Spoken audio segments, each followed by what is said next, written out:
Today we are discussing The Chosen, Season 1, Episode 2, directed by Dallas Jenkins. This is Nathan. This is Jason. John? This is Nick. All right, so we are four guys that just got together to watch and discuss every single one of these episodes in detail. We come from different backgrounds, so some of us have a church background, some of us are coming from a more non-religious background. I thought it'd be really cool for us just to talk about our different perspectives and how the show speaks to us. So I think that's fun. You can expect that we may have some different religious perspectives on this, but I think it'll make for a great conversation. So one of the things we're going to do this week is a giveaway. If you would like to be entered into a drawing for a $25 Visa gift card, like, you know, a lot of people need groceries or bills or just something fun right now. All you have to do is share this podcast on social media. So either Facebook, Instagram, or Twitter. And then you hashtag it with hashtag Church in a Brewery podcast and tag one of your friends who you think might like it in the post.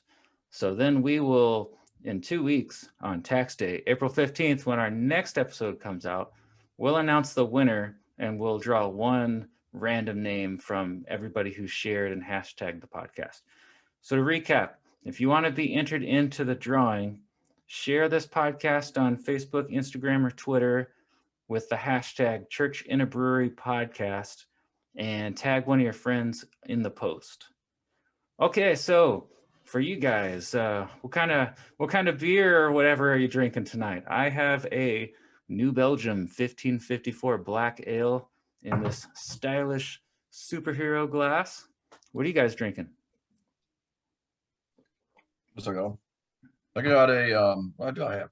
A dark English mild. It's called Sparrow from Hutchinson, Kansas, a local brewery called Sand Hills. I'm actually drinking it out of a pour glass, another brewery from Bentonville, Arkansas. Awesome. I've never heard of that beer. That's cool. Good. If you like English mild. Okay. What about you, John? I'm going with whiskey this evening from a local distillery, West Fork. This is a small batch called Indiana Gold.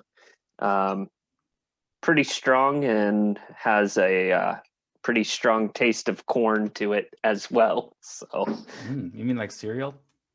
Yeah. Better than that scotch you were drinking last week? It's not a smoky. It's this is more like corn flakes. So is that by Kellogg's by any chance? Kellogg's whiskey. Post. No shrimp tails in this though. So what about you, Nick? You are our master brewer on the podcast. What are you drinking? Well, it's a limited run. It's highly sought after. It's from a brewery called Kroger. Kroger brand water. It's 0% ABV. Wait, is that one of those new non-alcoholic beers? Yes, it's so non-alcoholic. It's water. No, I always thought it was pronounced Kroger. It's French. Kroger. Gotcha. Kroger. I love it.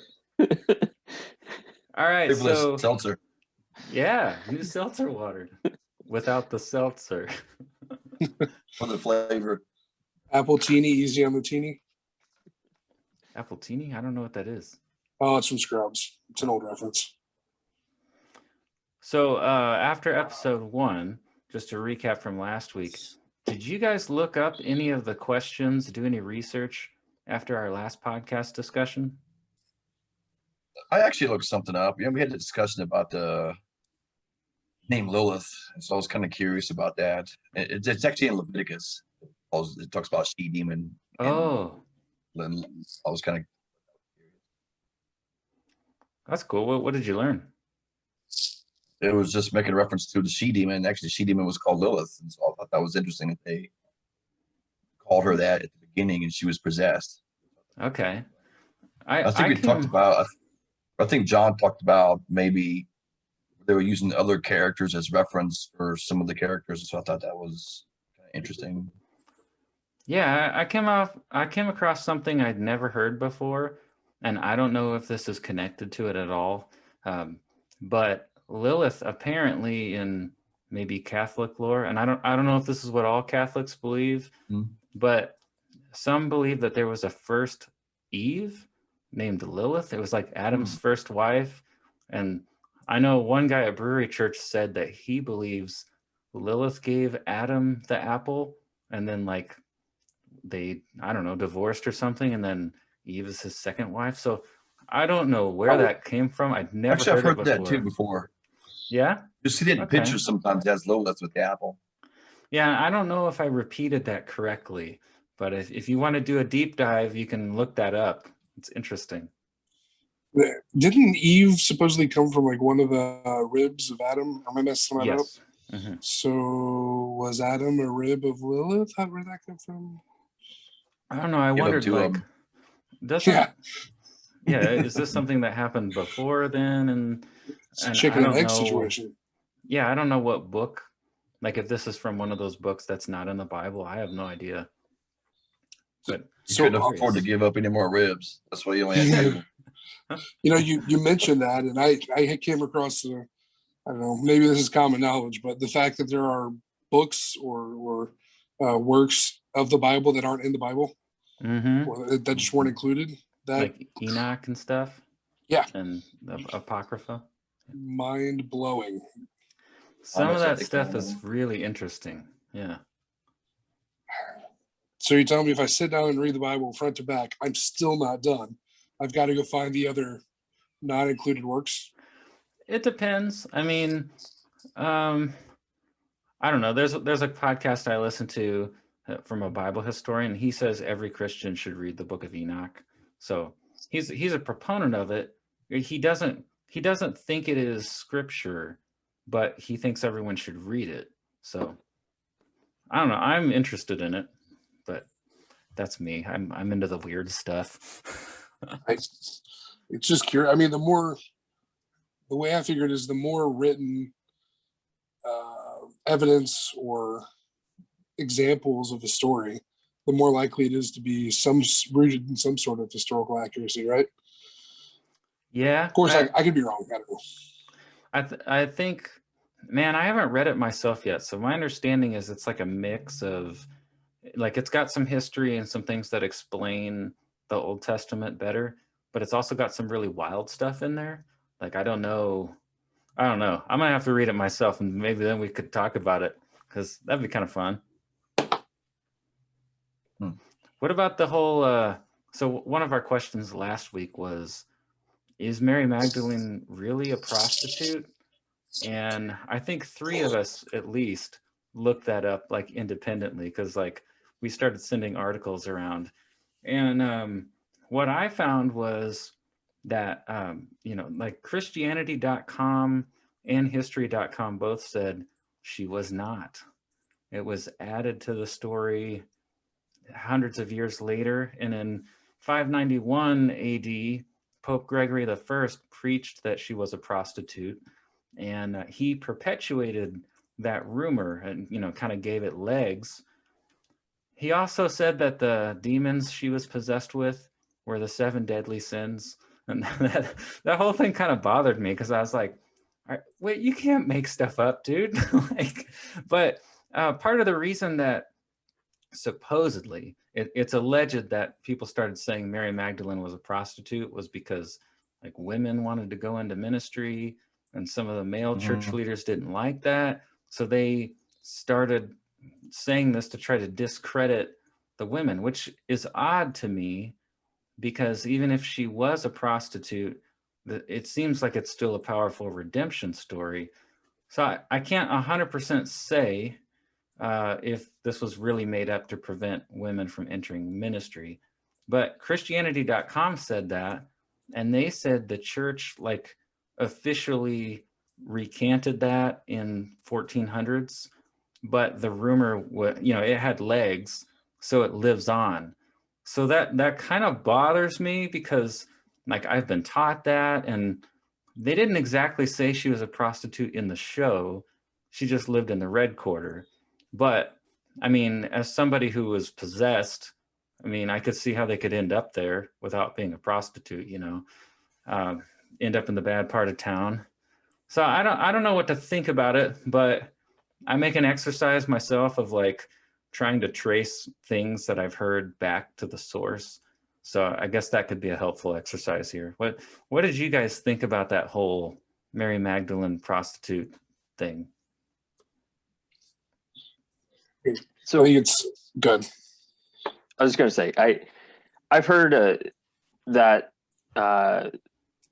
that statement being perpetuated before as well. Ah, I don't necessarily believe or discount it.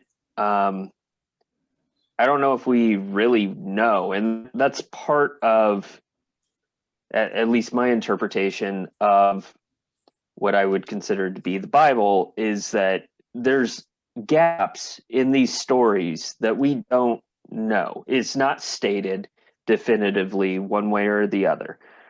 She could be, she may not be. I tend to lean towards it's a rumor that was passed on and has just kind of been integrated into the story over time. But at the end of the day, it's not specifically addressed in the New Testament or the modern New Testament. And I haven't seen anything that would contradict that, in my opinion. that's good, man. I kind of go along with you, kind of Nathan, a little bit. Actually, I think I'm the one who brought the question up. It was the academic level. We talk about the scripture. We look at it as actually put in place to mitigate the power of women. Mary Magdalene, that's the example they use as far as talk about women being in ministry. Look at Mary Magdalene. She's right there with Jesus. Look at Mary Magdalene. So if we can kind of devalue her in some way, it is interesting. I know sometimes John brought a point up. It doesn't specifically say that she's a prostitute in scripture. Most Christians, I think, do believe she's a prostitute. Say it doesn't say that she's not either. So then I think it's just out that way, and it's just what we're going to roll with that.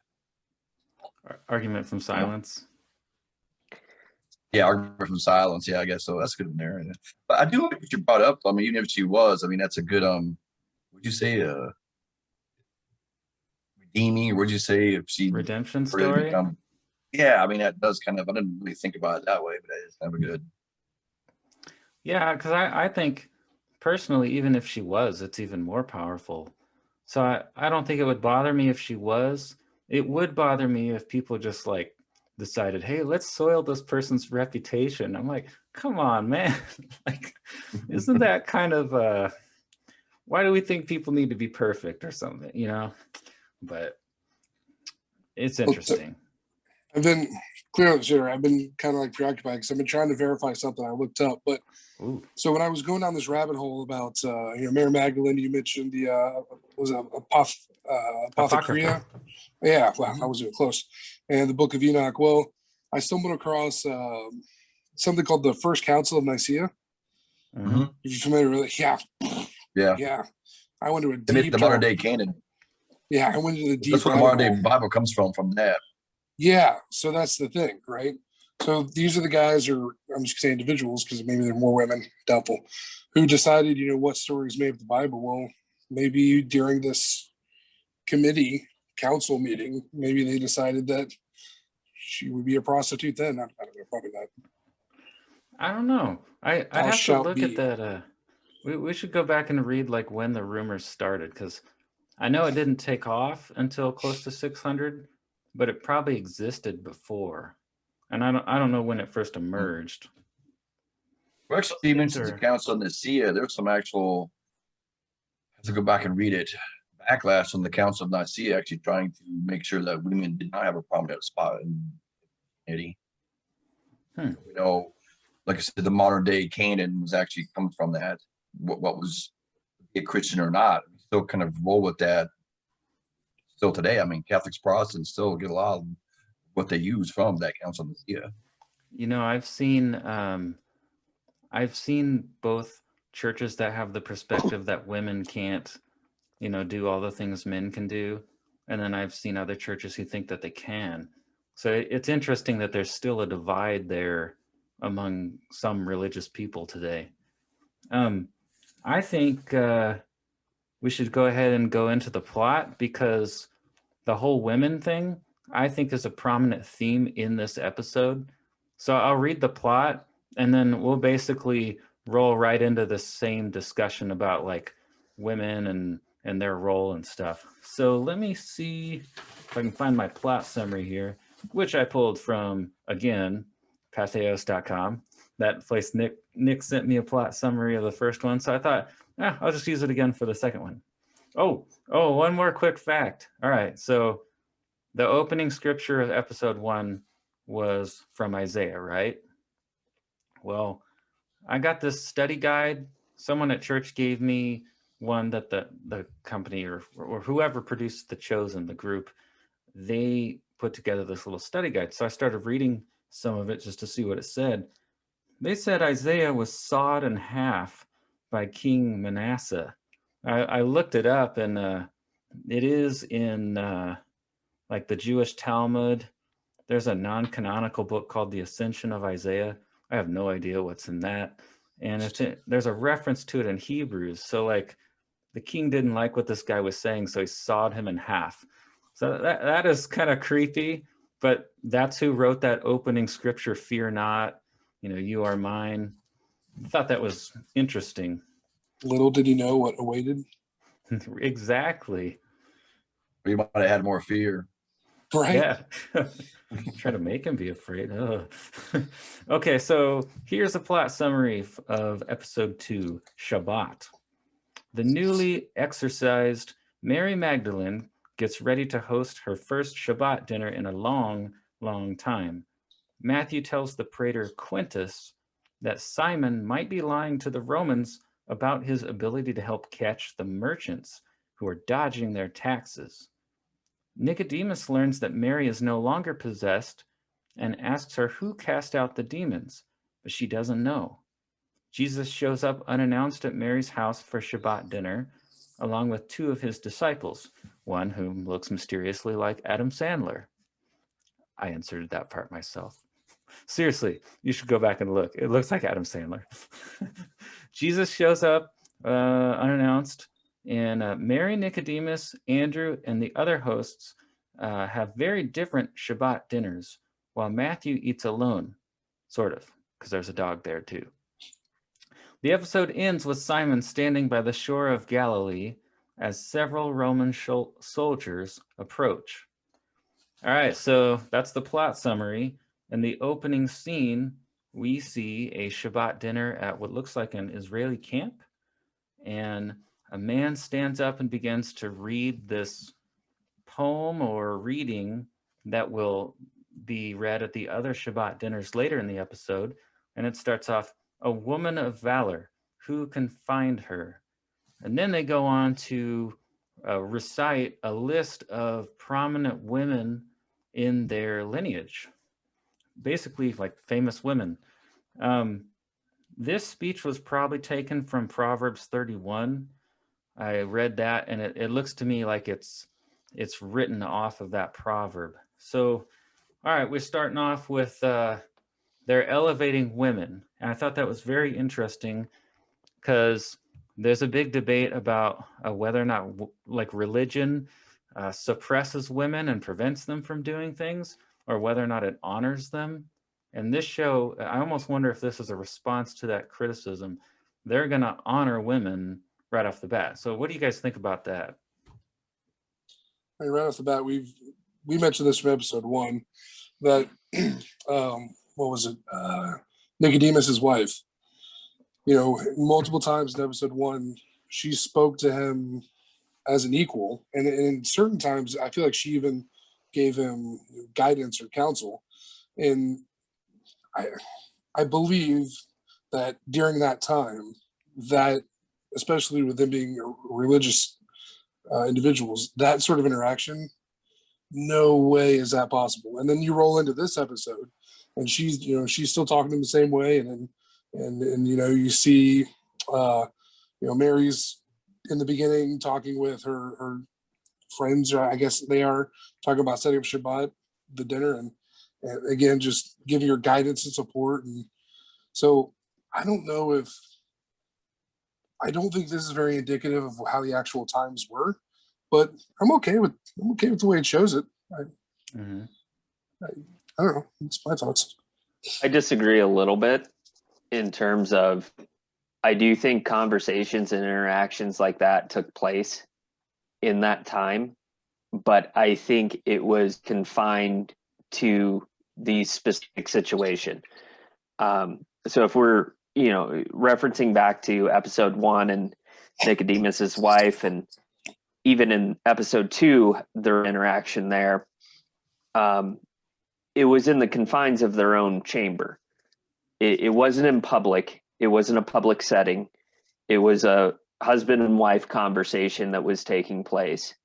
And I think there's examples of that throughout that reaffirm that those interactions happened. Maybe it didn't happen in that exact way, but husbands and wives definitely had conversations, picked each other up. Mm-hmm. They redirected each other. They focused each other when it was needed, but it was done in private. It was never a public matter. I think it would have been very different had it been, if they're out on the market shopping and she chastises him in front of a bunch of his peers. That would have been a different situation. Didn't that kind of happen though? When Nicodemus walked up on Mary and he was like, Lilith, and she's like, nah, man, I'm Mary. And he's like, he's basically the summary is I healed you. And she's like, no, you didn't. Somebody else. But it was a very candid, they were speaking like equals, even to the point where he was like, look, I am a Pharisee. And she's like, oh shoot, I got to put my little hat on. So I feel like that was very public, and I don't think she gave him lip per se, if you will. I don't know how to say that correctly, but she definitely confronted him. That's so a different conversation than a husband and wife having kind of a back and forth banter. Like Simon and Eden. Yeah. But this discussion, screen went black. Sorry. But this discussion that I'm referencing happened in the market, out in public. Mm-hmm. I think in that case there, when Nicodemus, he addressed her, he came up and he was just responding back. You notice when he mentions that he's Pharisees, her tone kind of changes, like, oh no. And she kind of, I need to, cover up and all that. So she kind of has a different tone. Address the opening scene. The way I looked at it is there's a couple themes that got out of the opening scene. I'm going to compare it kind of to the last scene. I think when you look at women are an important part of society. I mean, they're the ones actually preparing the meal. They're kind of important. We even see that today. I mean, women do play a critical role when it comes to everyday life and some of these holidays. One thing I noticed, though, is I felt like the Jewish people actually liked each other and they're more equal in the beginning when they had the first meal. They kind of loved each other. When you get towards the end, I start seeing they do take away some of that importance of women, even though women are the ones still providing the meal. Even Nicodemus's wife, actually, I think, prepared a lot of that meal. It also looks like they've set themselves up into a hierarchy where they almost are not equal anymore. They almost like dislike each other, or they're kind of afraid of each other. So I think that's kind of important. When you look at the scene when Jesus comes in at the end, he does, when he says, you want to pray. He said, no, this is your home. You pray. He kind of gives the power back to her a little bit like it was in the beginning, is what you see. So I think there's a couple themes there that you see, not when you compare and contrast those two. And I think that's what they were trying to do, is compare the beginning with the end. Man, I didn't catch that before, but now I can see it. Like, maybe that opening scene is showing us the ideal, because that family, that group is together.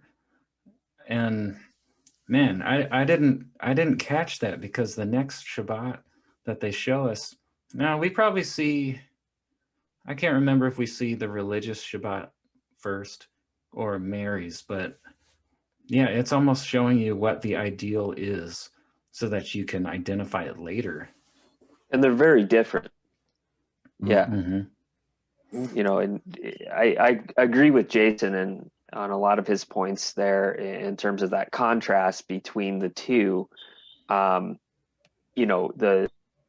one with Nicodemus is more about prominence, in terms of the people attending. I think one of the characters was even whispered to his counterpart that, hey, make sure we get a seat at the head of the table or near the head of the table. To where you contrast that to Mary's, and it's more wholesome in a lot of ways. You look at the group that Mary has coming. I mean, she's not picking the better part of society. I mean, she's just getting kind of what you would think you would pull in. We can't forget about Matthew. I mean, Matthew's there by himself. I mean, there's no forgiveness for this guy, even though he wants to be. I mean, he has his little bowl where he is. He wants to participate. And so it's just kind of a little different. There's no forgiveness for him. So there's a whole different little discussion to have about Matthew, though. I mean, he'd probably be a difficult dude. Well, not just that, but you say forgiveness, but I don't. Did they ever come out and say why him and his father were not close? He's a tax collector. Well, so I wondered about that. So there's that, but also, I was watching this with Liz, my wife, and she raised a good point. It's I think at this point clear to say Matthew is autistic or Asperger's. He is something, and they are clearly showing us that, right? And at that time, if you were some sort of mental health issue, you were disowned, you were cast out. So I mean, that's part of. I mean, that could be part of the reason too. Is he's like, my father says he has no son. Well, yeah, because I have mental health and you cast me out. So on the flip side, Mary isn't one of the guys that she invites blind or something. That lady is wrong with him. So, yeah. Guess what? So he's kind of welcomed in that sense there. Question on the story though, also with regards to who comes to her dinner. How did that happen? Who decided, or when did she invite these people? I think she only invited like a couple of them. Because James and Thaddeus, Adam Sandler is James, I think. They just show up. I think Jesus sent them there. So I'm starting to wonder if there's some kind of symbolism with strangers being at the table, like people you don't know. So I thought that was interesting. But she probably invited. Did she invite the blind lady and Barnaby? Yes. Yeah. Jesus kind of invited himself. He kind of popped up. I love how like she doesn't really know the tradition very well. Because we asked last week. We thought, was she a practicing Jew, or how serious was she about her religion? I think we got that answer because she doesn't know like the difference between the Passover and the Shabbat. Neither did I till I watched this episode twice. But like, because I thought that last dinner was a Passover dinner at first. I think some of us did. But I get the sense that it'd been a long time since she'd really been practicing her religion. And I think it's cool that like, everybody's okay with it if she doesn't really know what she's doing or doesn't do it quite right. And that's the dinner that Jesus went to.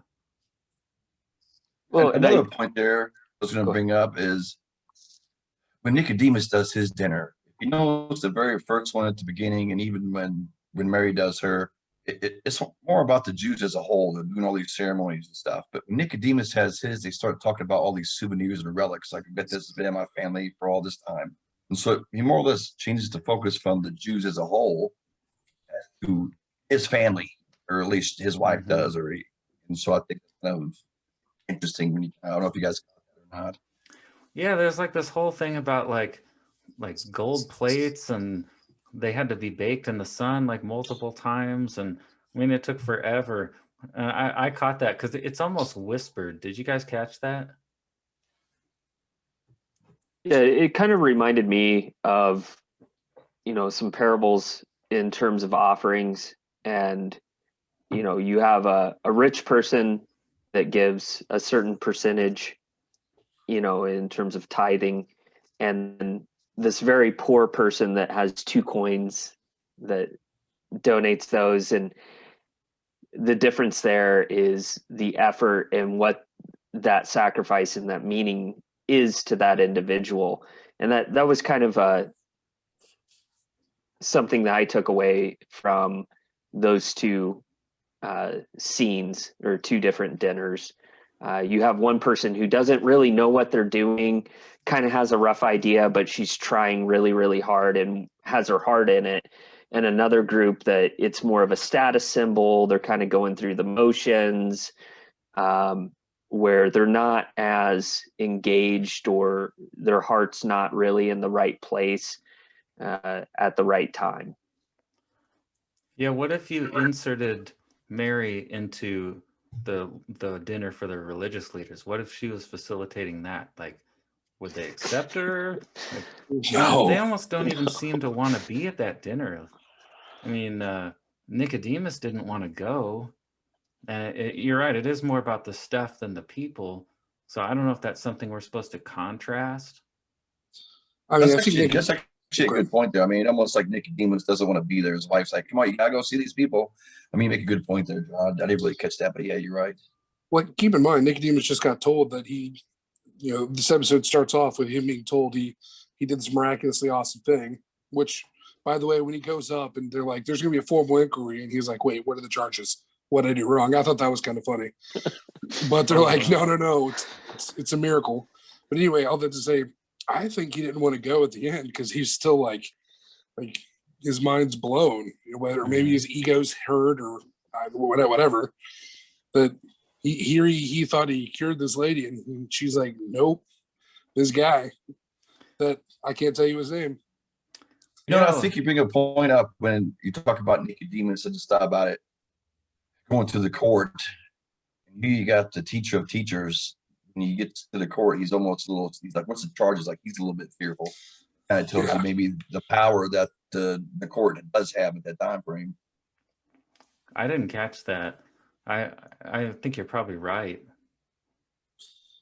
Or Like what's he done wrong that he's scared that Mm-hmm. if you don't He's do like, anything what's the wrong, you're charges? not to He's be kind of scared. like, what's going on here? And so it's Well, Something I else. think. Oh, go ahead, John. I was going to say something else that I found kind of interesting. I don't know if everyone watched with subtitles. After the first episode, I was like, okay, subtitles are going on. I'm going to pick up on some of this. Did anybody else notice how when Mary and Nicodemus were interacting, when she would reference Jesus, she didn't know his name, but his Capitalized. They were capitalized, denoting that symbolism of respect and dignity towards him, even though she didn't know who he was. I thought that was kind of cool. I caught that on the second time. It was the first time I was like, oh, look, great, our subtitles are jacked up. Go figure. Nope. Actually, I thought they were jacked up, but you just mentioned it. You're right. I thought it was this. You're right. Every time he, his, him. Yeah, it was Capitalized. And that's how it is in the Bible too, right? Depends which version you read, but a lot of the time. Okay. Yeah. Some to the point that even the words he says are different colors or something, right? Red. Mm-hmm. Yeah. First time I saw a red text in a Bible, I thought it was like the marked up version or something. Someone wrote this with blood. Yeah. No. That's when Jesus speaks or God speaks. Like, oh, oops, sorry. So I use that reference a lot. When people use the Bible, I'll say that's not right, or that's not what the Bible said. And I was like, even in the red part, the part that Jesus actually said. That's funny. If you carry over one of the last scenes of Nicodemus from the previous episode, remember he's talking about like, I don't want to go to this meeting with these religious leaders. I don't want to perform. And he starts like kind of making a fake performance, and he's just kind of sick of it. So if you carry that over into this episode, he's still there and he's having the doubts about his faith. He's kind of sick of performing, walks into that dinner. There's basically like one of the other religious leaders, Shmuel or whatever his name is. This guy like says an almost Jerry Maguire statement, like Rabbi, you make us whole, like you complete me. And he's like, only God can do that. But I'm picking up on a thread here about like legalism and corruption with religious leaders. I'm pretty impressed with the show by bringing that conversation up.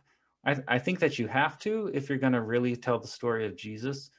but I'm impressed that, I mean, this is made by like a Christian church and stuff. I'm impressed that they would address that. I think it's a big relevant issue. What did you guys think about that? I agree. I think it added a level of realism to the time period, just in terms of how people would interact with these religious leaders or the elite of that community. Again, you had different classes, you had different sects that were all interacting at the same time. And we see some of that in terms of the Romans with the Jews and the Jews with the Pharisees, and how all of that kind of creates this environment. But that scene in particular, and the portion you're referencing, definitely, I think, at least in my mind, kind of reiterated some of the things I remember in terms of, again, it's about grandeur, it's about status, it's about, elevating yourself within your group. And that really reinforced that point. Do you think it's Good. I was going to say, do you think it's a commentary on modern times, or do you just think it was a problem then, it's a problem now? I think it's more of it was a problem then, and it always will be. Humans. You think that was I learned a new term a couple of weeks ago at that brewery church. It was called prosperity gospel. There you go, that right there. And so in my mind, I started thinking like Joel Osteen and those types. Are they really that religious, or they just put on a good show so they can have millions of dollars? I kind of get this vibe a little bit with Nicodemus.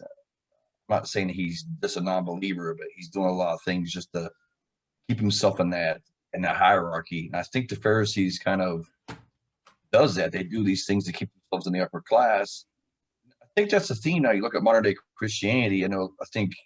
Just that study we looked at, I showed you the other day, where you got less than half the population identifies with a Christian group. And I think the problem is, if they look at it, is corruption.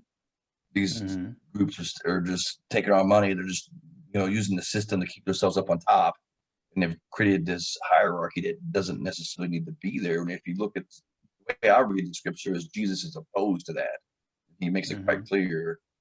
We've almost went back again, full circle back to where we were at the beginning. If you look at what the movie is, or the show series is, kind of, I think, modern, or at least he's pulling up some of these these themes that need to be addressed. Yeah, there were these different groups back then, like a set of religious leaders that are very legalistic, and then maybe you've got your prosperity gospel, which I think Nicodemus kind of says some prosperity gospel-ish things at that last dinner in episode 1, because he says, like, we know if you follow God's law perfectly, he will bless you or something. Well, I know people, I've heard people say, over the last 10 years, like, look, if you just do what God says, he'll give you a lot of money. He'll make your business successful. And like, I certainly think there are good business principles in the Bible, but like, what about somebody who's like handicapped? Like, are you saying God doesn't love them? Or I know people who I'm pretty sure like are some of the best people I know, and they love God, and like they're not millionaires, or they're going through hard times. So like, what does that kind of thinking do to a person? And I think, well, we haven't seen Nicodemus's full arc yet, but I think he's wrestling with whether or not that mentality is true. I mean, if you look at it, like, which dinner did Jesus go to? And I think that is busting that whole prosperity gospel, mentality in a way. You got a blind lady at this dinner, and he's there, and another lady who doesn't know how to do this. Like, she hasn't even been following the Jewish law for years. So, that's who he wants to spend time with. I think that kind of puts some cracks in prosperity gospel. On a simpler view of the same thing, though, if you look back through this episode 2, there's the scene where Nicodemus he's sitting and he's reading, and if you have the subtitles on, or maybe it wasn't Oh subtitles, yeah. it said the demons and whatever. And to me, that was him trying to understand, like, okay, I don't remember if that occurred before or after he went and spoke with Mary, but regardless, it's either him trying to figure like, what in the world, what I do wrong, or what I do right. But so you say, I think you mentioned earlier that he's kind of wrestling with his beliefs, and that's where I think about that. I think he may still have a pure thread in there somewhere. He may not be completely a part of the dark side with the prosperity gospel, but he definitely is trying to figure something out. And I think that's what they're showing. And maybe I'm reading too much into that, but that's what I saw. No, I got the same thing. And I think you're right there. Like, he doesn't have everything wrong. Like, everything that he believes is not wrong. And the same for all of us. I probably have some stuff wrong. I mean, I just know that's the reality of being human, is that, like, we don't have perfect knowledge. So I think he's probably uncovering a big hole in his theology or something. And it's being challenged, which can be a healthy thing. It's not a bad thing, yeah. So now that we got to see a little bit of Matthew and Quintus, what do you guys think about them? I thought that scene was hilarious. So just for a reminder, Quintus is who he went to see, right? Yes. Yeah. The guy that could have potentially killed him. Again, another instance of someone recognizing that Matthew's got something up. I mean, what's he says something like, he said, basically he alludes to the fact like, you do not know my power, or something like, you stand up to me. And he's like, yeah, I'm standing. And he's like, oh man. I didn't catch that. That's like a pun. Yeah. I got some issues with that scene, not necessarily Matthew, but are other Romans really that terrified of Quintus? I mean, anything I've read Roman history doesn't say that. They're a unit. They're all kind of together. I mean, it's like, oh crap, don't mess with Quintus. He's going to go on this killing spree. I could see a person being terrified because he's not Roman, but I just don't see. I mean, it's like they're all terrified of him. Let's not talk to Quintus. Let's not disturb him. I don't think that's the case. I mean, I don't know. So one of the things I found interesting was that the use of the terms dominus and praetor, in terms of, and typically you don't, I haven't personally, and again, I don't know a lot about Roman culture. I know enough to make me dangerous, but in my understanding, dominus is more of an ownership term, in terms of an owner of a slave or property. And then I had to go look up what praetor was, and basically I came up with, it's a fairly high-ranking Roman official. So I could see to some degree there being a chain of command or a level of respect, but I thought the usage of those two terms in that scene was fairly interesting in terms of how at some points there was the reference to dominus, and then other points it was more of a peer, like Jason is saying, where I'm acknowledging the chain of command, your status, and I'm calling you praetor, not dominus. I don't know. That's a good catch. I didn't think about that.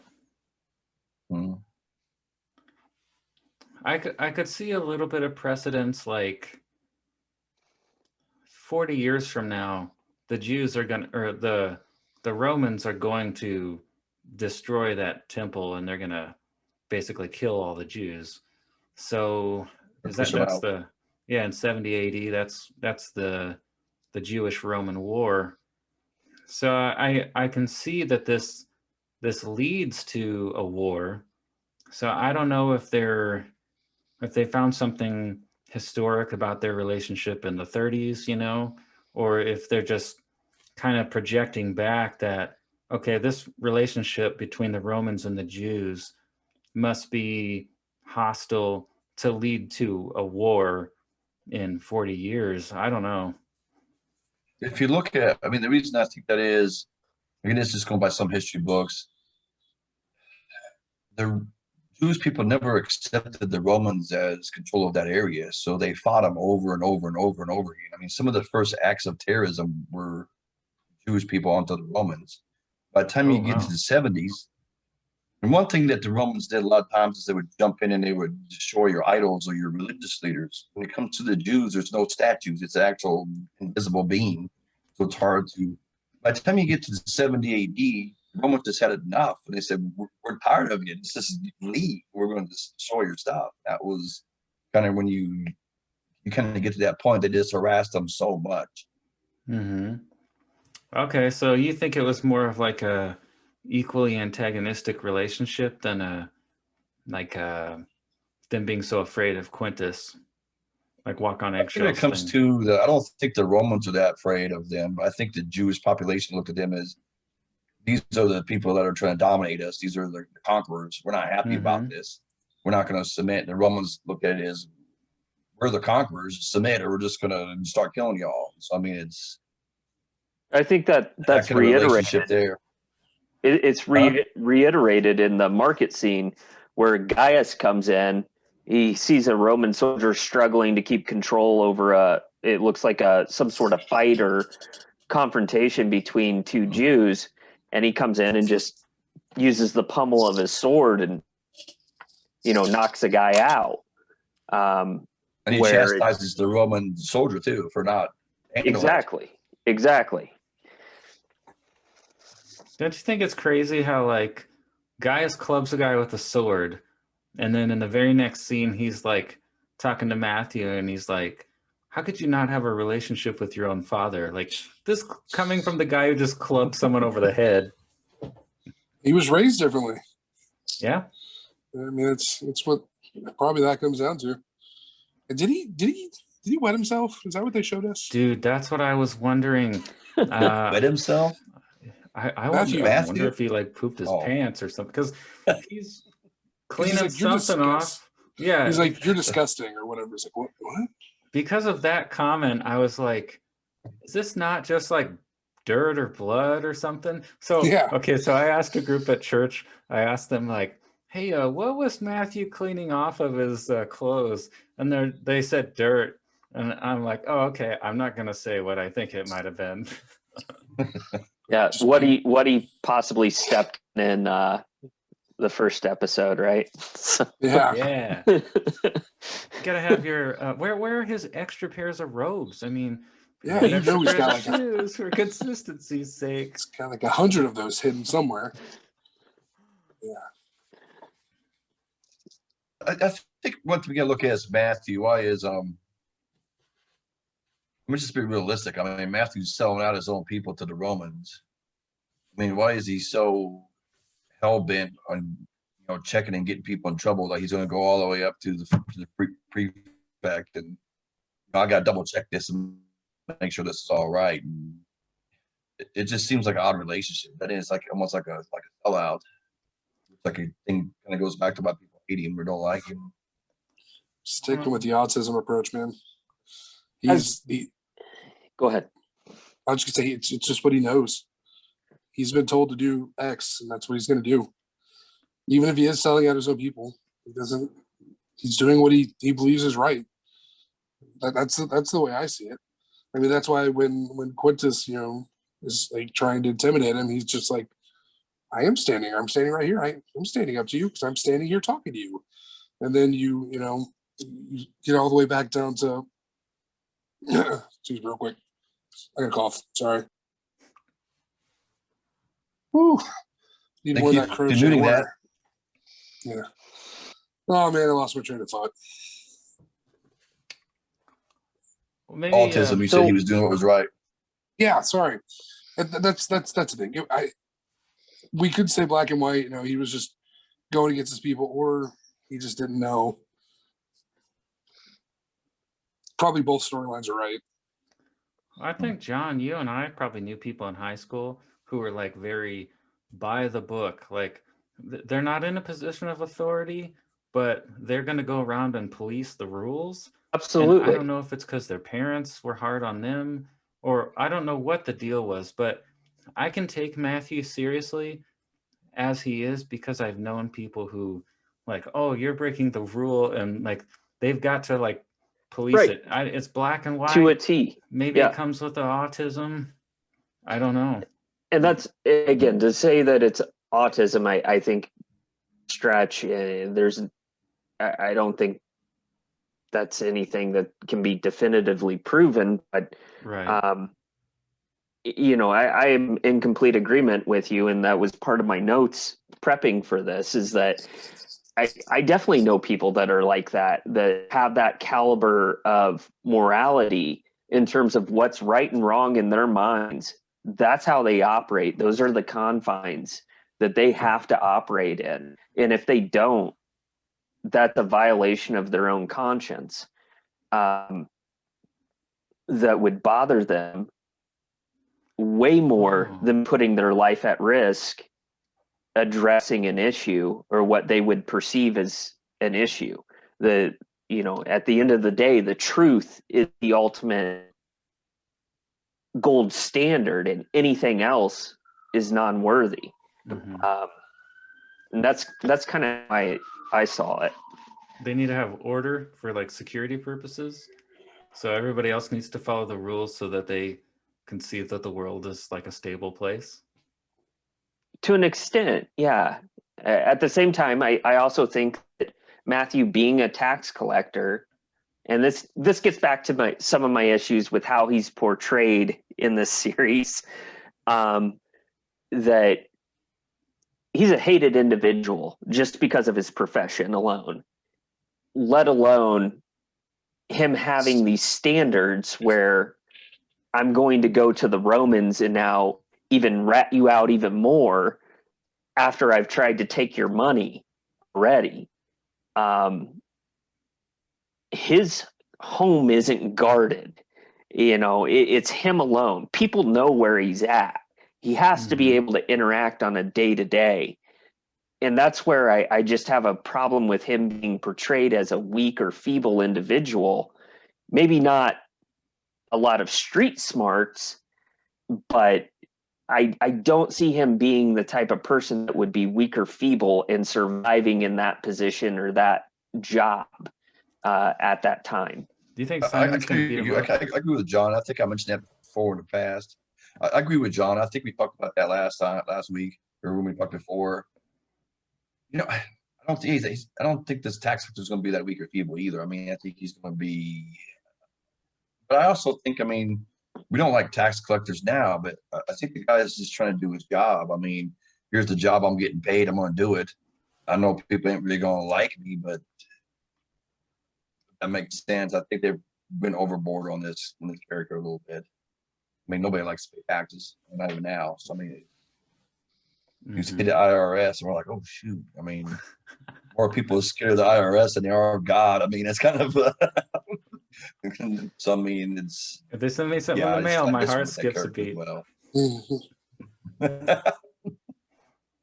What about okay, so Mary, a few scenes later, or maybe this was before then, I can't remember. But Nicodemus finds Mary Magdalene in the marketplace. And one of the things that stuck out to me goes along with his arc again is he's surprised that someone healed her and is not seeking credit. So he actually says, like, he performs miracles and seeks no credit. Like, who is this man? Isn't that strange? Because I think to this point, I mean, weren't they kind of taught like don't flaunt, the things that you do. Humility was a big deal back then. It was a big part of Jesus's teachings, but I think it was actually already like set in the Bible before that. So it's interesting that like their culture had come to the place where it's shocking that there would be someone who doesn't want to take credit for these miracles. Isn't that interesting? That plays along with your prosperity gospel, right? Yeah. I think so. You think Nicodemus would have? I kind of get the feel. I mean, I've kind of been bashing this character a little bit, but I think if he was the one who exercised her, I don't think he'd be out bragging. Look what I did. Look what I did. Look what I did. It was just kind of routine. I'm not sure Yeah. that some of the other Pharisees would be that humble about it. I think you're right, because I think he's a conflicted character. Like he's caught in this legalistic system, but I think there's a good part of him, and he's kind of trying to decide. He's trying to work some things out. He's like Darth Vader at the end of Return of the Jedi.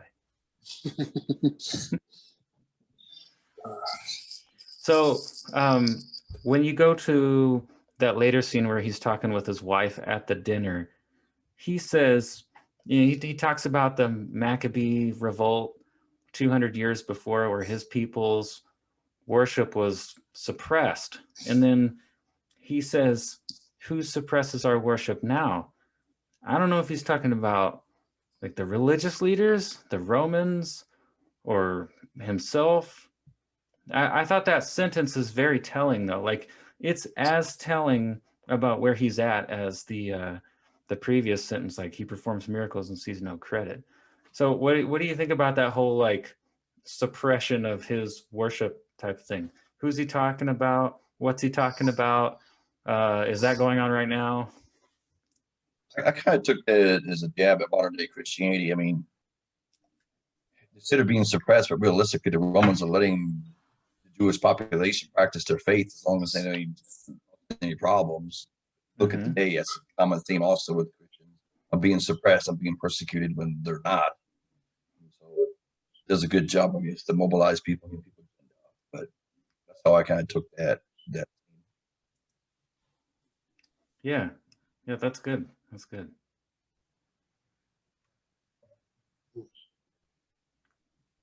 You guys' wheels are turning. You got the thinking face. Got a long pause there. Well, so I'm into this. I'm enjoying the whole conversation about religion and like what is healthy religion and what isn't. Like I'm enjoying it in the show, and I'm impressed by it, and I get a front row seat to that right now because, like I told you guys, I work part-time at a regular church. I do music there. I enjoy it there. They're really good to me. The other half of my job, I do this brewery church. It's a church and a brewery discussion group that Jason goes to. And I'm pretty sure, Jason, you've seen whenever I run event ads, the people that get on there and just blast us are Christians. Yeah. Isn't that surprising? Like they'll get on there and they'll quote scripture and tell people that we're like carting people to hell in a wheelbarrow. And I think, what are you doing, man? Like I'm just trying to get people together to talk about Jesus. Like, what's the problem? And so I resonate with this whole like conversation in The Chosen about some problems with religion and the legalism and stuff, because I feel like I'm kind of living through that a little bit. I agree. I look at some of the comments. I don't engage in it. I'm thinking I got better things to do and have these discussions with these Christians. Quote, I mean, they can be. I think they're probably brutal and nasty. I mean, they're a lot more brutal and nasty than the people that are actually against Christianity. That's just kind of, it is kind of sad a little bit. Yes, they're probably scaring people like that. I got friends that don't want to be Christian because they see stuff like that, and that's what makes me sad, because I know they're not all like that. Well, I'm a Christian, so I think part of that gets back to the discussion of which dinner did Jesus attend? yes, You know, was it the one that was staunch and should have been rooted in scripture and to a T, or was it the one where the heart and the mind was in the right place? We're making an effort. We're trying to get from point A to point B and really putting our all into this rather than performing or a show. I think that's a big distinguishing factor. And I think that's, you know, like you said, a big turnoff for people in terms of trying to have conversations and explore region, that you have almost elitists that push a narrative, and it's like, okay, well, you can still have that opinion. You don't have to be disrespectful or treat people disrespectfully. Have a conversation. Let's talk about it. Yeah, Did there's a you reason notice for also it. when you went to that dinner? When you went to the dinner, something I noticed is Jesus comes in and somebody says, "This is my rabbi," or "This is the guy that's been teaching me." And then she's like, "Oh, hey, rabbi, do you want to do the prayer?" She tried to elevate him. Mhm. He didn't. He just sit down like a regular person. He's like, "No, this is your home. You do the prayer." I He was loved just it. happy. He's got totally a different approach to, Mhm. he's not trying to shove the religion down people's throats. He's just like, "I'm there if I'm available if you need help, and I will assist Mhm. you." A little bit. I think it's kind of could have phrased it a little better, but you kind of see where I'm going with that one. Yeah, and it's interesting too, because like, okay, so the famous male teacher comes in the room, and the woman has the place of honor leading that dinner. I don't know culturally what would be like in that situation, but I think it's an interesting statement for right now.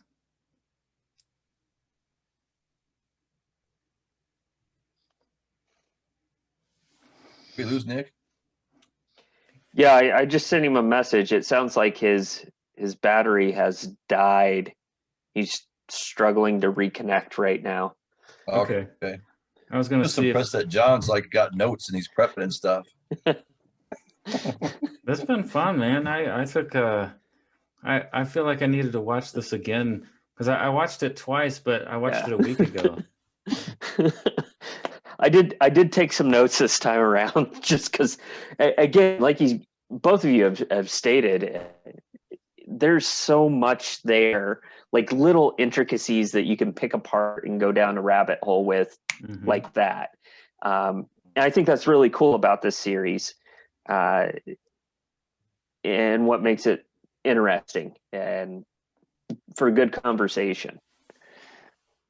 Yeah, I agree. I think this was really the writers of this really thought this out real well.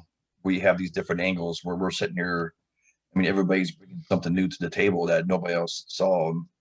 I personally thought the second one was better than the first one. I thought it was a little bit more engaging, a little bit more kind of stuff going on. I think a little more intrigued with the second one than the first one.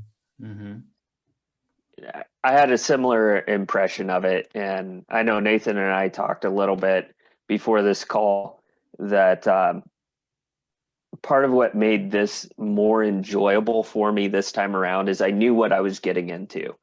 I knew I had to kind of set aside some biases and just see it for what it was, where they're trying to go with it, and not try to analyze it too much as far as a interpretation versus biblical references. It made it a lot more enjoyable. And this episode in particular, again, there's a lot in there that is just, we don't know. We don't know how those actions would have gone, but it's entertaining, and it provokes a conversation. I think when I'm watching these, I'm probably being a little bit more analytical, knowing that, hey, I got this podcast, I gotta have something to talk about. And so I'm kind of like a little bit more I don't want to be sitting there the whole time not saying anything. But I think I'm really kind of thinking about it and analyzing. I think you guys are too. I mean, John's taking notes. I mean, thinking about the themes and the topics and kind of what's going to happen there. Yeah, I'm really enjoying it. And like you guys said, I think they've really thought this out. I think they're addressing issues that are relevant now. Like, they didn't have to bring the women's place of honor into it to the extent that they did, but I think they did it because that's where we're at in society today. Like, a lot of people think religion held people back, and I don't really know the answer necessarily. I think this episode is showing it's not intended to. Like, if religion is implemented correctly, women would have a place of honor or an equal place. But so I don't know if way back in the Old Testament, if it was the culture, like, because I've read about the culture in other places outside of Israel, and like they were having the same problem, like suppressing women and things like that. And then I've listened to, some, this is going to be a controversial view, but in the Old Testament, those statements in Deuteronomy where they gave women a certificate of divorce. Well, I've heard podcasts talking about what the times were like back then, where they gave them that certificate to give women freedom, because sometimes a guy would just leave and a woman can't remarry. She can't, she doesn't have any way to make money. She can't acquire property. So the only way she has for hope in the future is if she could actually get that certificate of divorce and remarry because of the system she was in. But it's like, is the system bad for women because of religion, or were all ancient cultures in that area like that? Because I'm starting to entertain the possibility that, ancient Israel was trying to introduce women's rights, and it took an awful long time, but like they may not have been doing any worse than the other countries around them. And now this episode is piggybacking on that, saying, hey, this is the intention. It hasn't always been carried out well, but this is what the intention is for family, for women's place and their freedom, things like that. So I'm going to give this episode major props for tackling a theme like that, because some people will watch this episode and they'll love that. It will speak to something that they've had a problem with religion about. Other people might watch it and feel, I don't know, a little upset because they don't think that's the way it's supposed to be. So I don't know, for people in that boat, I would encourage you to go back and look at, some of that Old Testament stuff and learn about the culture and just figure out if this show is right about what they're saying.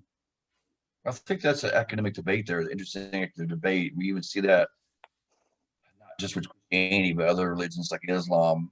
Was some of these practices stuff in place before the religion got there, or is it the religion that's actually doing it? And so I think probably it's a little bit of both. There's always some custom stuff in place, and where's the line as far as which one's doing what? Mm-hmm. I mean, it's interesting. Debate there, your discussion. I actually had a similar conversation with a coworker about this exact topic, and again, comparatively to other major religions at that time in the area, I think there was a lot of progressivism that was taking place in terms of Judaism, leading up from the Old Testament at that transition to the New Testament, to where there was a path being set forth, and it wouldn't be, what we would consider equal rights today per se, but in that time period, there were a lot of rights and opportunities granted to both women and children that weren't available in other cultures or other religious areas at that time period. That's good, man. Yeah, I'm a fan of what they're doing. I am impressed about how detailed these episodes have been, because so far, like, it seems like there's all these details everywhere, but they're not losing any threads they've introduced. Like, they're following up on them. It's all tying together. There's symbolism on top of symbolism. So I'm pretty impressed. So overall, you guys are enjoying this? You'd recommend episode 2? Yep. Definitely. Cool. Yeah. Me too. Well, I guess I'm assuming we lost Nick. He's probably not going to make it back on. He said he's frantically trying to find his power cord, but he can't. I was going to say, should we wait for him for final thoughts, or? I think we're good to move on. Okay. At this point, I don't see him being back on in time. So That's all right. Maybe we'll pick up his final thoughts on the next episode. Well, cool. All right, so we'll do another episode and release it 2 weeks from when this one releases. So on tax day, All right. April 15th, our next episode will come out and we will announce the winner of our drawing for a $25 Visa gift card. So, yeah, somebody who needs some help with groceries or bills right now, times are tight, or hey, you just need to have some fun because it's been a rough year, need to have a little celebration, pizza or whatever. Enter our drawing, share Beer. this podcast. Yeah, beer, whatever you want, man. Share this podcast on Facebook, Instagram, or Twitter with the hashtag Church in a Brewery Podcast and tag a friend in the post, and you'll be entered into the drawing. All right. I hope you guys enjoyed this episode. Yeah, we made it. We will be back in 2 weeks with episode 3.